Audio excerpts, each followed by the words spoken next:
आज हम इस वीडियो में समकोण त्रिभुज, समबाहु त्रिभुज और समद्विबाहु त्रिभुज किसे कहते हैं और इनके क्या क्या गुणधर्म है, इन सभी पर हम चर्चा करेंगे। अगर वीडियो अच्छा लगे तो चैनल को सब्सक्राइब ज़रूर कर लेना। पहले हम बात करते हैं समकोण त्रिभुज किसे कहते हैं। तो हमने ए बी सी एक त्रिभुज बना लिया और समकोण त्रिभुज का मतलब होता है कि उस त्रिभुज का एक कोण 90 डिग्री होगा। तो हमने ये वाला जो कोण है इसको 90 बना लिया।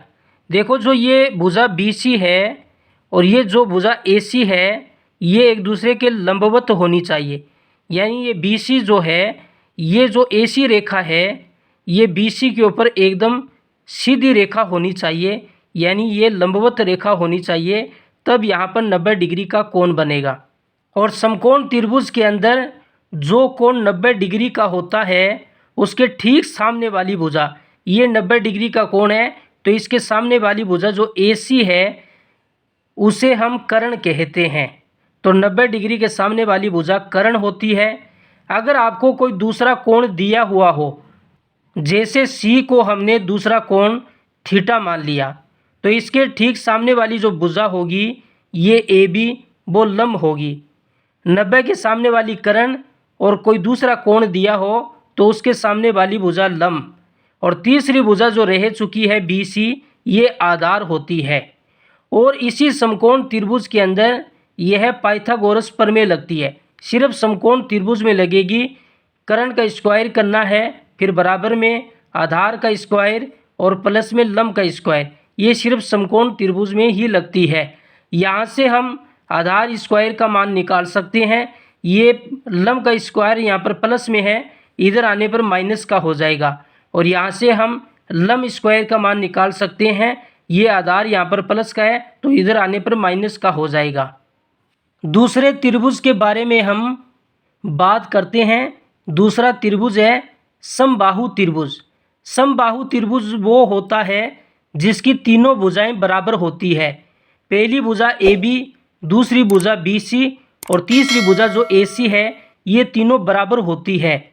और समबाहु त्रिभुज के अंदर जो प्रत्येक कोण होता है वो 60-60 डिग्री का होता है। कोण A का मान, कोण B का मान और कोण C का मान, ये तीनों बराबर होते हैं और 60 डिग्री का होता है। तीसरा जो त्रिभुज है वह समद्विबाहु त्रिभुज है। ये हमने एक त्रिभुज बना लिया। समद्विबाहु त्रिभुज का मतलब है कि उसकी दो भुजा बराबर होती है। AB और AC ये दोनों भुजा बराबर है। अगर ये दोनों भुजा बराबर है, ये AB जो भुजा है इसके सामने वाला कोण C है और AC जो भुजा है उसके सामने वाला कोण B है, तो ये कोण भी आपस में बराबर होते हैं, तो कोण B और कोण C का मान बराबर होगा।